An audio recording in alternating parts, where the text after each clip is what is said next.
Boa noite, meus irmãos. Que a paz do Mestre Jesus esteja em nossos corações. Vamos continuar o nosso estudo do Livro dos Espíritos a partir da questão 377. E nós estamos falando da reencarnação, né? Retorno à vida corpórea. Vamos lá, então. Depois da morte, o espírito do alienado se ressente da perturbação de suas faculdades? Pode senti-lo durante algum tempo após a morte, até que esteja completamente desligado da matéria, assim como o homem que desperta se ressente, por algum tempo, da perturbação em que o sono o mergulhara. Então, como nós estávamos falando na semana anterior, o espírito reencarna num corpo deficiente para passar por provas, e ele vai vivenciar novas experiências para melhorar. Deus não nos castiga, Ele nos dá oportunidade. Quando nós desencarnamos, o esquecimento do passado, isso tudo termina. O processo da prova termina com a morte do corpo, porque o espírito não tem aquelas deficiências. É o corpo que é o limitador. Mas até que ele tenha consciência de si mesmo, até que ele possa se reconhecer na espiritualidade como espírito imortal, pode ser que ele conserve ainda as mesmas limitações que ele tinha enquanto encarnado. Para termos uma ideia, tem espíritos que desencarnam, por exemplo, num hospital, em que passa por um processo de uma doença prolongada, por exemplo, e ele desencarna. Durante muito tempo ainda, ele vai se sentir no mesmo lugar. Ele acha que ainda está no hospital. Ele não consegue perceber que desencarnou. Então, nesse período, que nós chamamos de período de perturbação, ele conserva todas as sensações e os desejos que ele tinha enquanto encarnado. Então, isso acontece também. O espírito retorna à pátria espiritual e depois de algum tempo, e sempre assistido, ele vai retomar a sua condição, se libertar das limitações físicas, porque o corpo que limitava já não existe mais. 378. De que modo a alteração do cérebro pode reagir sobre o espírito depois da morte?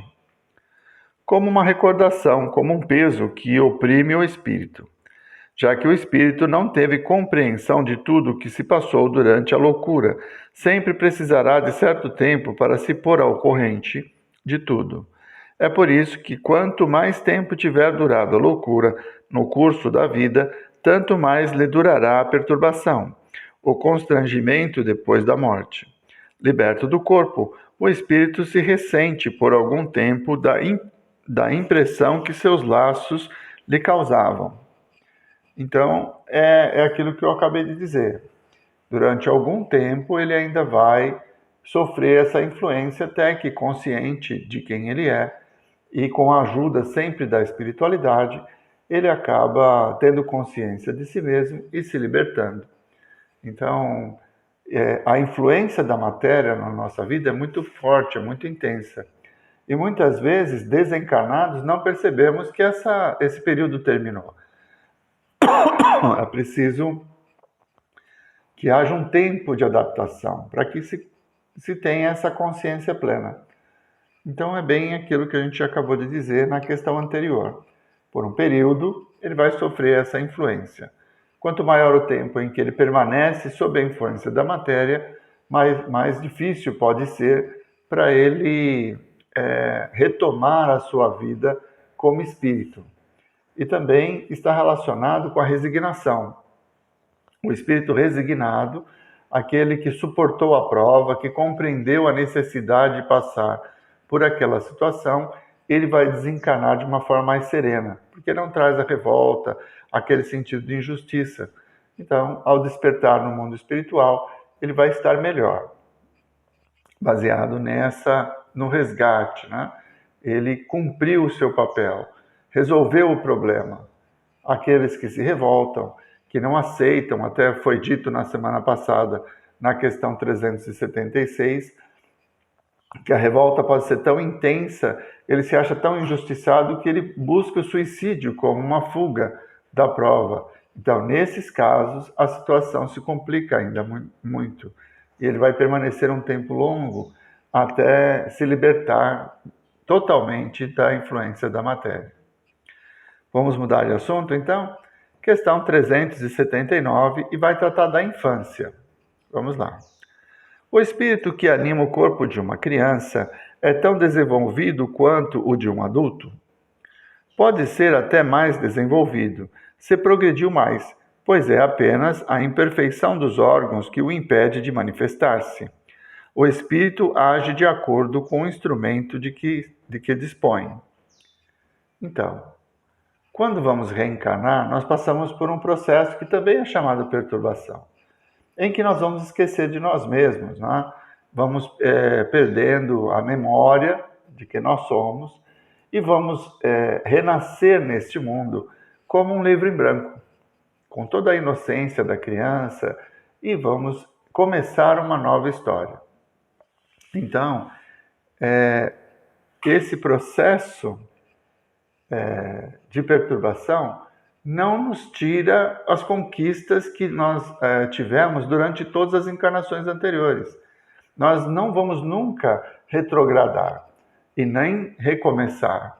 Nós vamos reencarnar no estágio evolutivo em que nos encontramos, já conscientes, muitas vezes, dos ensinamentos recebidos enquanto estamos na espiritualidade. Então, o espírito, apesar da inocência da criança e de ele não se manifestar plenamente, é porque o corpo ainda não está pronto. Só quando chegar à puberdade é que o corpo está em condições de suportar a personalidade daquele espírito reencarnante. E a partir daí, ele vai se expressar com seus desejos, suas vocações, vai passar pelas provas, as expiações, no nosso caso, né, que estamos neste mundo, para que possa evoluir. É nesse sentido que as coisas acontecem. Então, a criança tem as limitações do corpo, né, pela ingenuidade, mas à medida em que o corpo está pronto, né, na puberdade, que o espírito retoma o seu caminho. 380. Não se levando em conta o obstáculo que a imperfeição dos órgãos opõe à sua livre manifestação, o espírito de uma criança de tenra idade pensa como uma criança ou como um adulto? Quando criança, é natural que os órgãos da inteligência não possam lhe dar toda a intuição de um adulto, já que não estão desenvolvidos. Sua inteligência é de fato muito limitada, enquanto aguarda que a idade lhe amadureça a razão. A perturbação que acompanha a encarnação não cessa de súbito por ocasião do nascimento, só gradualmente se dissipa com o desenvolvimento dos órgãos. Uma observação vem confirmar esta resposta: os sonhos de uma criança não têm o caráter dos de um adulto. Seu objetivo é quase sempre pueril, o que é um indício da natureza das preocupações do espírito. Então, o espírito reencarnante, na infância, ele vive efetivamente a ingenuidade da criança. É um livro vazio, páginas em branco a serem preenchidas até a puberdade. Então, o espírito está receptivo ao amor dos pais, ele está receptivo a uma nova condição de vida. Muitas vezes, a reencarnação é muito diferente da encarnação anterior, pelas necessidades evolutivas do espírito. Então, a infância serve para que haja uma adaptação, e ele só vai retomar a sua personalidade a partir da puberdade, quando o corpo estiver pronto. 381. Com a morte da criança, o espírito retoma imediatamente seu vigor primitivo? Assim deve ser, já que está desembaraçado do seu envoltório carnal. Entretanto, só recobra a lucidez primitiva quando a separação estiver completa, isto é, quando não existir mais nenhum laço entre o espírito e o corpo. Então, a criança desencarna como criança. Há tempos atrás, se discutiu muito isso, né? Porque acontece, às vezes, da manifestação do espírito na reunião mediúnica ter os trejeitos da criança. Até as necessidades, né, do abandono, a carência, de uma criança. E alguns estudiosos da doutrina negavam isso, porque o espírito, quando desencarna, ele retoma a sua posição. Então, ele não é criança. Mas esse processo da desencarnação, ele pode ser muito lento. Então, o espírito desencarna num acidente como criança. E ele permanece com as mesmas carências, as mesmas necessidades, até que ele tenha plena consciência de que desencarnou. E a partir daí, ele vai recobrando a sua memória. É a mesma coisa do esquecimento. Desencarnou, a hora que desperta no plano espiritual, já se lembra de todas as vidas de quem foi. Não, isso também vai acontecer de uma forma gradativa, de uma forma em que nós vamos recobrando quem somos, bem devagar, de acordo com as nossas possibilidades e também com o nosso grau evolutivo. Quanto mais inferior o espírito, maior a dificuldade para compreender as coisas do além-túmulo. Então, com a criança acontece a mesma coisa. Ela pode se manifestar por um período ainda como criança, mas aos poucos vai recobrando a sua identidade. E, como nós não somos o corpo, vamos despertar na pátria espiritual como adultos, como espíritos em evolução que já vivemos muitas vidas. 382.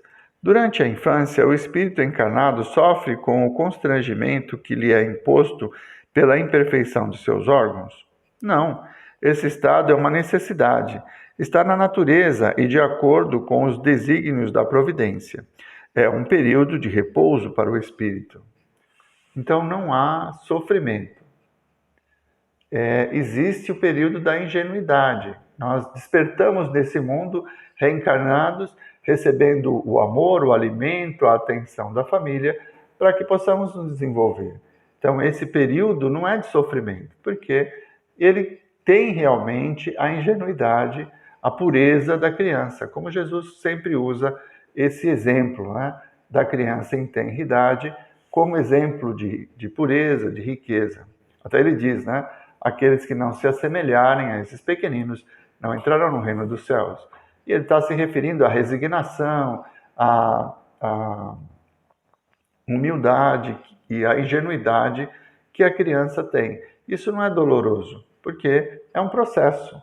O conflito começa na puberdade, quando recobra a sua própria personalidade, e aí ele vai ter um choque entre o que ele viveu em vidas passadas e o que ele está vivendo agora.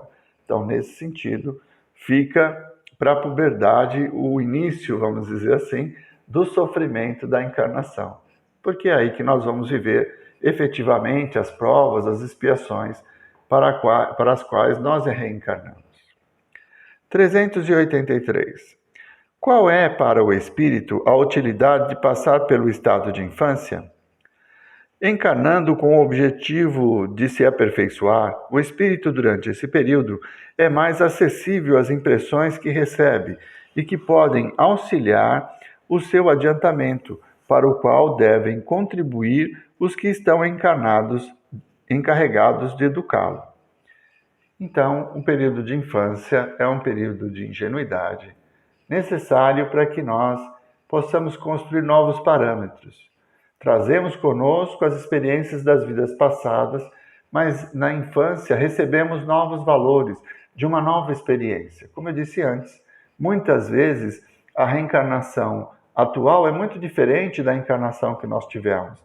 Então, é preciso que tenhamos esse contato, recebamos o carinho, a educação daqueles que nos aceitaram como filhos, para que quando retomarmos a nossa personalidade, tenhamos modelos, né? Valores que possamos aprender com os nossos pais e que vão ajudar-nos à evolução. Então é isso. A infância é uma bênção, porque vivemos a ingenuidade e o amor, a pureza de coração. E quando chegamos na puberdade, aí sim começam os desafios desta encarnação. Vamos parando por aqui. Na semana que vem retomamos a partir da questão 384. Vamos à nossa prece?